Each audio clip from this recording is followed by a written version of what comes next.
दोस्तों, खुशखबरी खुशखबरी खुशखबरी। केंद्रीय कर्मचारी पेंशन भोगी जो कि इंतजार कर रहे थे कुछ अच्छी खबर निकल के आए तो उनके लिए आ गई है खबर।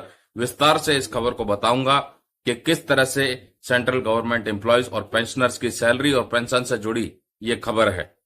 दोस्तों, वीडियो शुरू करें उससे पहले अगर आपने चैनल पर सब्सक्राइब नहीं किया है तो सब्सक्राइब बटन दबा दीजिए, नोटिफिकेशन को ऑल पर क्लिक कर लीजिए ताकि जब भी कोई ऐसी विशेष जानकारी आपकी सैलरी और पेंशन से संबंधित डालें वो वीडियो आपके पास नोटिफिकेशन के माध्यम से आ जाए। तो हम बात कर रहे थे केंद्रीय कर्मचारियों के लिए और पेंशन भोगियों के लिए खुशखबरी। जी हां दोस्तों, न केवल केंद्रीय कर्मचारियों के लिए और पेंशन भोगियों के लिए बल्कि पूरे देश भर के लिए खुशखबरी है, क्योंकि खबर आ रही है मीडिया में कि 22 जुलाई से शुरू होने वाला है बजट सत्र और 23 जुलाई को वित्त मंत्री निर्मला सीतारमण जी पेश कर सकती हैं बजट। 99% अब इसके चांस है क्योंकि तमाम मीडिया पर यही खबर फैल रही है। 23 जुलाई को जब बजट पेश करेंगी, जिसका इंतजार देश के करोड़ों केंद्रीय कर्मचारियों को, पेंशन भोगियों को भी रहेगा, क्योंकि बजट से पूर्व कर्मचारी संगठन और पेंशन भोगी संगठनों ने जो मांगे रखी हैं उन मांगों के ऊपर नजर रहेगी। क्या वित्त मंत्री जी उन मांगों के ऊपर अपनी मोहर लगाती हैं या नहीं। कुछ महत्वपूर्ण मांगे हैं जिनके बारे में एक बार फिर से आपको विस्तार से बता देता हूं। पहली मांग, पुरानी पेंशन की बहाली मौजूदा एनपीएस सिस्टम को खत्म करके, यानी कि जो पेंशन पहले कर्मचारियों को मिलती थी एनपीएस से पहले, लास्ट पे ड्रॉ का 50% और उस 50% के ऊपर जो डियरनेस रिलीफ घोषित किया जाता था, क्या वो मांग बहाल हो पाएगी या नहीं, इसके ऊपर नजर बनी रहेगी। दूसरी जो सबसे बड़ी मांग है वो है केंद्रीय कर्मचारियों के लिए और पेंशन भोगियों के लिए सैलरी रिवीजन, पेंशन रिवीजन के लिए 8वें वेतन आयोग का गठन करना।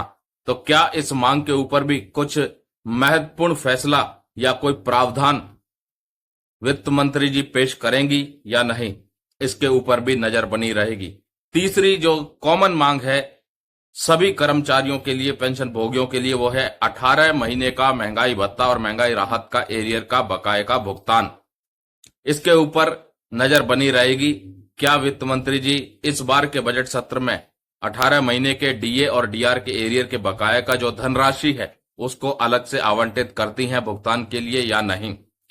चौथी मांग, पूर्व सैनिकों की 1 रैंक 1 पेंशन 3 से जुड़ी। क्या 1 रैंक 1 पेंशन 3 के लिए फंड आवंटित किया जाएगा इस बार के बजट सत्र में, क्योंकि 1 जुलाई से ओआरओपी 3 का जो नियम है वो लागू होना चाहिए। उससे पहले जरूरत है ओआरओपी 3 के लिए फंड की, लेकिन बहुत सी खबरें चल रही हैं कि नई जो पेंशन टेबल है वो जारी कर दी गई है। तो मैं आपको बता दूं, अभी तक कोई भी फाइनल टेबल जारी नहीं है, सिर्फ अपनी अपनी अनुमानित खबरें चल रही हैं। हालांकि मीटिंग जरूर हुई थी, मीटिंग में फैसले जरूर हुए थे, कुछ महत्वपूर्ण मुद्दों के ऊपर चर्चाएं हुई थी, लेकिन 1 रैंक 1 पेंशन 3 अभी लागू नहीं हुआ है। लागू होने से पहले फंड का भी आवंटन होना है, कई तरह के सर्कुलर जारी होंगे और उसके बाद 1 रैंक 1 पेंशन 3 का जो है पॉलिसी लागू किया जाएगा।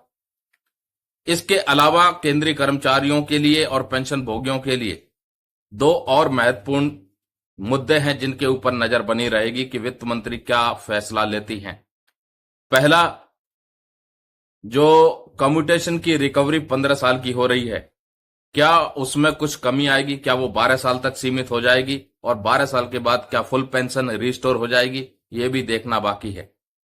इसके साथ साथ all India consumer price index और इंडस्ट्रियल वर्कर के आंकड़े 31 जुलाई तक पूरी तरह से आ जाएंगे, जनवरी से लेकर के 30 जून 2024 तक के, और तस्वीर साफ हो जाएगी कि क्या केंद्रीय कर्मचारियों का और पेंशन भोगियों का जुलाई 2024 से बढ़ने वाला महंगाई भत्ता और महंगाई राहत 3% बढ़ेगा या फिर 4% बढ़ेगा। और इसके साथ साथ ये तस्वीर भी साफ होगी कि क्या 50% जो डीए और डीआर है वो बेसिक पे में मर्ज होगा और बाकी का जो बचा डी है वो कंटिन्यू रहेगा, या फिर 50% के ऊपर कंटिन्यू चलता रहेगा। जब सरकार डीए और डीआर की घोषणा करेगी तब इस चीज का पता चलेगा।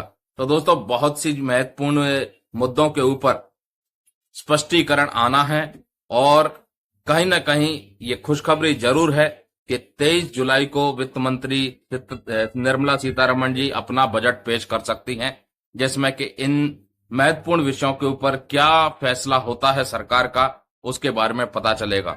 लेकिन एक बात तो साफ है कि कुछ ना कुछ रियायत टैक्स को लेकर के मिल सकती है न्यू टैक्स रिजीम के अंतर्गत। अब देखना यह है कि टैक्स पेयर्स को, करदाताओं को क्या क्या राहत मिलती है, सीनियर सिटीजन्स को क्या राहत मिलती है, मिडिल क्लास वर्ग को क्या राहत मिलती है इस बार के पूर्ण बजट में। तो दोस्तों इंतजार रहेगा पूर्ण बजट का, वित्त मंत्री जी अपने पिटारे से क्या क्या निकालती हैं। तब तक के लिए बने रहिए। अंत में फिर से आपसे गुजारिश है कि अगर चैनल को सब्सक्राइब नहीं किया है तो सब्सक्राइब जरूर कर लें, नोटिफिकेशन को ऑल पर क्लिक कर लें। नमस्कार, जय हिंद, जय भारत दोस्तों।